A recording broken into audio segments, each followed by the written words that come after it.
we're going to start our Chapter 5 notes. Today we're going to start by doing some work with some exponents. So here are some exponent rules. You have had them before, but this is just going to be a quick review for you. So if you are going to go ahead and if you're going to multiply two exponential expressions together, and you have like bases, here remember the x's would be the base, the rule says that you would, let's try that again, you would then add the exponents, x to the m plus n power. And we'll see examples of all of these as we go down with our work. If you're taking an exponential expression and if you're raising it to a power, that means that you are going to multiply the powers together, m times n. So this one, if you are taking again a fraction in this case, and you are raising it to an exponent, what you have to do is you have to make sure that every part of that fraction is raised to that exponent. Everything in the numerator as well as everything in the denominator. Up here, here's just a reminder that anything to the 0 power is equal to 1. These two kind of go together. Here you had to make sure that you brought the n, the exponent, into all parts in the numerator and the denominator. Same type of thing here. The x is going to be raised to the n power as well as the y is going to be raised to the n power. And finally, our last exponent rule is when you're dividing. And if you have like bases, like the x's are the same, the rule is that you subtract the exponents.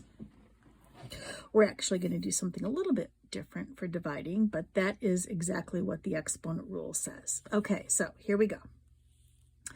Right away, we're going to talk about the difference between these two expressions. So remember that if I have -3 to the second power, that's the whole -3 that's being raised to the second power. That really means -3 times -3, which we all know is a positive 9. So the question is, what makes A different from B? Well, notice in B, it's not the whole -3 that's being raised to the second power. It is only the 3. So this is really -3 squared. And then, of course, your order of operations would say that you do your powers first. So your answer for B is actually -9. It is not positive 9. So that set of parentheses makes all the difference in the world. If you look at C, so the exponent rule right up here says that the exponent comes into every single part.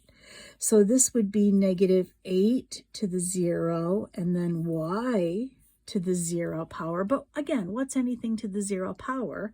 Well, that's simply just going to be 1 times 1, which is 1. And if you look at the original problem, since this whole thing was being raised to the 0 power, your answer is just going to be 1.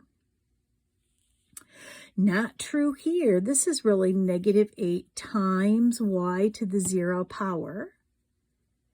And you would do your powers first. So this is really -8 times y to the power, or to the 0 power is 1.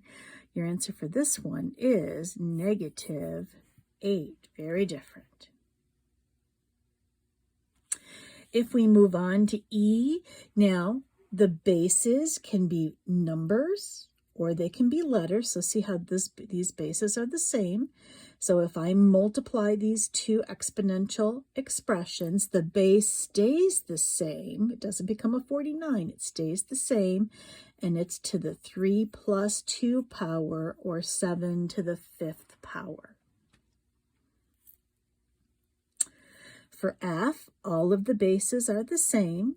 So it would simply be s to the, and if I add all the exponents, I would get 9 plus 10, which is 19.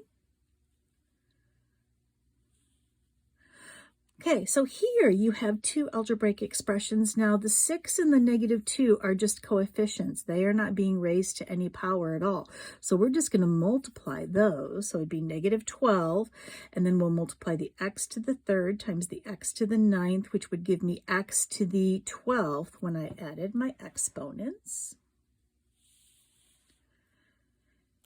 Down here for h, remember the coefficient in front of the x to the 9th, there's really a -1 there. So we'll multiply -1 times 4, that's -4, and then it's going to be x to the 9 plus 2, or 11 power. Y to the, don't forget on this y, there's really an exponent of 1, so 1 plus 11 is 12. Over here, so we're taking this exponential expression and raising it to the 3rd power, so that would be 3 to the 4 times 3 power, or 3 to the 12th power.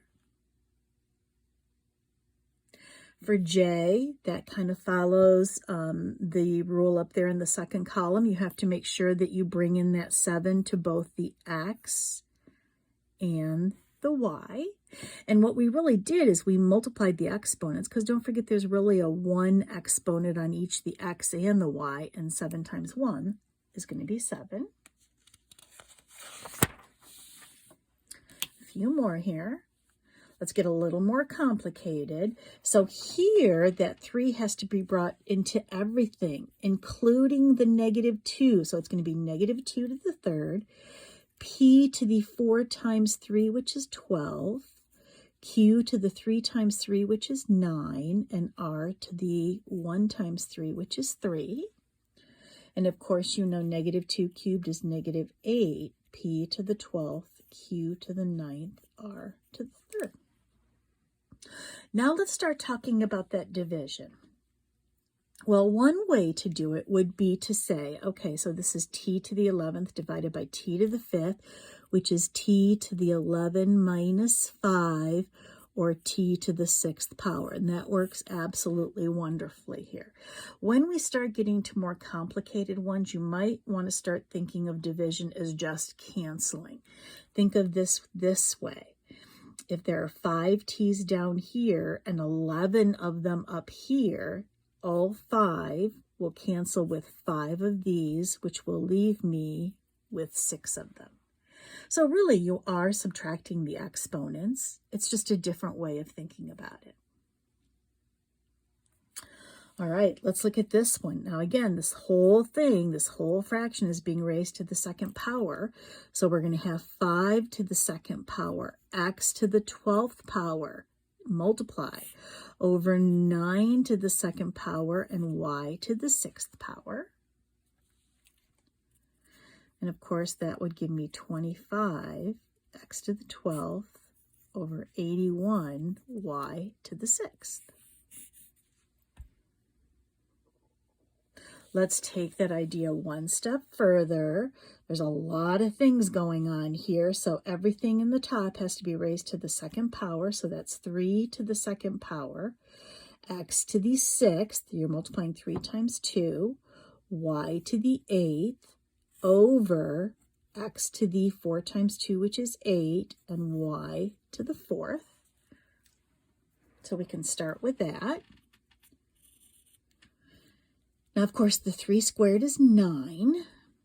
Now, let's think about this, though. Notice how when we look at the x's, see how there are 6 x's up here and 8 down here? So what's going to happen is all 6 of these are going to cancel with 6 of the 8 here, which would leave x squared. So I did subtract the exponents, 8 minus 6. The leftover goes, though, where the exponent is the biggest. And in this case, it was the denominator. Now, if we look at the y's, where's the biggest exponent? It's in the top. So our leftover will be in the top of our fraction. All 4 of these y's will cancel with 4 of those 8 y's, leaving me with y to the 4th on the top. And there you go. Why don't you guys go ahead and try J on your own, and then when you're done, come back and I'll go through it with you and we'll see if you get the right answer. Okay, so this whole top polynomial is going to be raised to the third power. So it's going to be 3 to the third, which is 27, a to the 6th, b to the 15th, and that's going to go over negative 27, a to the 6th, b to the 4th. Okay, so let's simplify this a little bit. So first of all, 27 divided by negative 27 is just negative 1, which is going to make this whole answer negative. We can put a negative 1 on the top. What happens to the a to the 6th? Those totally cancel out. And if you think about it, a to the 6th divided by a to the 6th, if you subtract the exponents, would be a to the 0. And what's anything to the 0 power? It's 1. That's why it drops out. Here, we've got b to the 15th upstairs, and we have b to the 4th down here. So these 4 b's will cancel with 4 of the 15, leaving me with 11 on the top. So since you have nothing in the bottom, or simply a 1, our final answer would be negative 1, b to the 4th. And you don't have to write that negative 1 there. You can just put it as a negative if you want. All right, so let's raise these things to their power. So this would be y to the 0 times 7, which is 0, plus 5 to the 0 times 3, which is 0. So what's y to the 0 power? That's 1, plus 5 to the 0 power is also 1, for a grand total of 2. And there's 5, 1.